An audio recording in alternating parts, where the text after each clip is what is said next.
হঠাৎ করে মিষ্টি কিছু খেতে মন চাইলে ঝটপট অল্প কিছু উপকরণ দিয়ে তৈরি অসম্ভব মজার এই সন্দেশটা বানিয়ে নিতে পারেন। এটা বানানো যেমন সহজ, তেমনি খেতেও হয় ভীষণই সুস্বাদু। এক পিস খেলে আরও এক পিস খেতে ইচ্ছা করে। নতুন রাঁধুনিরাও খুব সহজেই ঝটপট এটা বানিয়ে নিতে পারবেন। সন্দেশটা বানানোর জন্য প্রথমেই একটা প্যানে দিয়ে দিলাম আগে থেকেই জাল করে নেওয়া 1 কাপ লিকুইড দুধ। তবে আপনারা চাইলে কাঁচা দুধ দিয়েও সন্দেশটা বানিয়ে নিতে পারেন। সেক্ষেত্রে দুধের পরিমাণটা একটু বেশি দিয়ে জাল করে নিয়ে ঘন করে নিতে হবে। এরপর এখানে দিয়ে দিচ্ছি 1/3 কাপ পরিমাণ সুজি। সুজিটা দেওয়ার আগেই চুলার ফ্লেমটা লো করে দিয়েছি। এখন সুজিটা খুব ভালো করে দুধের সাথে মিশিয়ে নিতে হবে। সুজিটাকে মিশিয়ে নিয়ে এখানে দিয়ে দিলাম 1/4 কাপ চিনি। তবে মিষ্টিটা আপনারা আপনাদের টেস্ট অনুযায়ী কমিয়ে বাড়িয়ে নিতে পারেন। এখন চিনিটাকে সুজির সাথে ভালো করে মিশিয়ে নিয়ে এখানে 1 চিমটি লবণ দিয়ে দিলাম, আর ফ্লেভারের জন্য একটু এলাচ গুঁড়ো দিয়ে দিয়েছি। তবে যারা মিষ্টি খাবারে লবণটা পছন্দ করেন না তারা দেবেন না। এখন সব কিছু ভালো করে নাড়াচাড়া করে মিশিয়ে নিতে হবে।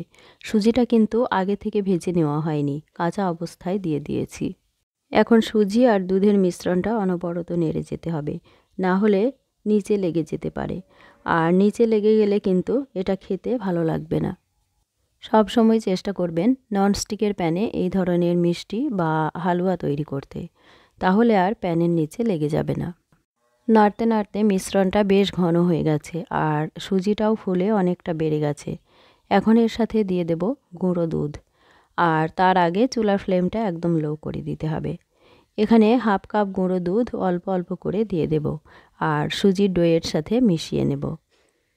এই সন্দেশটা বানানোর জন্য গুঁড়ো দুধটা অবশ্যই দিতে হবে।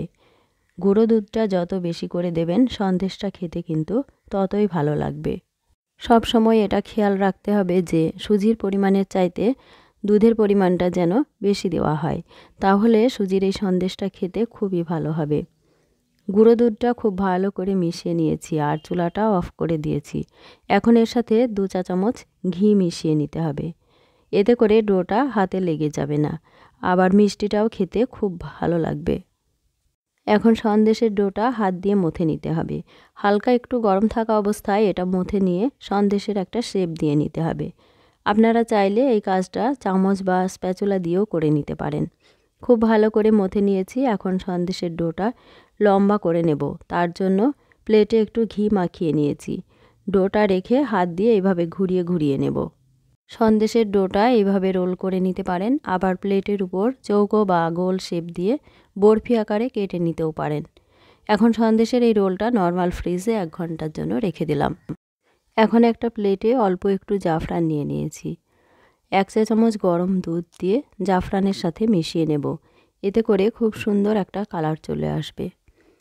এখন এটা ঢাকা দিয়ে সাইডে রেখে দেব। এদিকে 1 ঘন্টা পরে ফ্রিজ থেকে সন্দেশটা বার করে নিয়েছি। এরপর একটা ছুরি দিয়ে পিস করে কেটে নেব। আর ছুরি দিয়ে পিস করার আগে ছুরিতে অবশ্যই একটু ঘি মাখিয়ে নেবেন। এতে করে সন্দেশের পিসগুলো খুব সুন্দর করে কেটে নেওয়া যায়। এভাবে খুব সুন্দর করে সন্দেশের পিসগুলো কেটে নিতে হবে। আর সন্দেশের পিস করা হয়ে গেলে যে জাফরানটা দুধ দিয়ে ভিজিয়ে রেখেছিলাম ওটা সন্দেশের উপর দিয়ে দিচ্ছি। এতে করে সন্দেশগুলো দেখতে খুব ভালো লাগবে, একদম দোকানের কেনা সন্দেশের মতোই লাগছে। ঘরে থাকা অল্প কিছু উপকরণ দিয়ে খুব সহজে বাড়িতেই সন্দেশ বানিয়ে নিতে পারেন। এত কম সময়ে আর এত সহজে এটা বানানো যায়, না বানালে কিন্তু বিশ্বাসই হবে না। এরপর উপর দিয়ে একটু পেস্তা বাদাম ছড়িয়ে দিলাম। এতে করে সন্দেশটা খেতে আরও ভালো লাগবে।